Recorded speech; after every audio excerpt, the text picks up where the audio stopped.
The Budapest Memorandum's legal status has been a subject of debate. It is not an official treaty, lacking the binding force of international law, and does not include specific enforcement mechanisms, unlike NATO's Article 5, Washington Post, on Budapest Memorandum.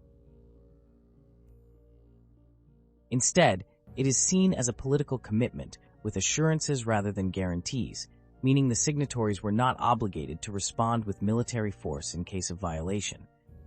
This distinction became critical when Russia breached the memorandum. The commitments included respect for Ukraine's territorial integrity as reaffirmed under the Helsinki Final Act, a pledge to seek UN Security Council assistance if Ukraine faced aggression, particularly nuclear-related, but this was limited by the veto power of permanent members, including Russia. This ambiguity has led to interpretations that the US and UK fulfilled their obligations through non-military support, such as financial aid, military training, and sanctions, rather than direct intervention. Russia's actions since 2014 have been widely seen as violations of the Budapest Memorandum.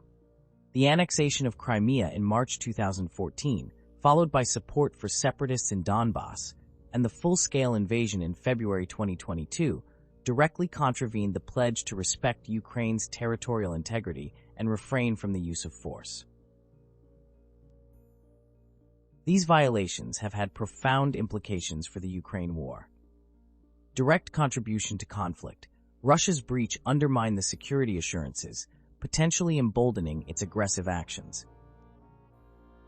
The absence of enforceable guarantees meant Ukraine lacked a deterrent, with some experts suggesting that retaining nuclear weapons might have prevented such aggression. FSI on Budapest Memorandum myths. International response. The US and Europe, while not intervening militarily, have provided significant support, including over $250 billion in assistance since 2014. This response aligns with the memorandum's non-binding nature, focusing on political and economic measures rather than direct military engagement. Geopolitical implications. The violation has raised questions about the credibility of major power security assurances, undermining the nuclear non-proliferation regime and dampening prospects for future disarmament.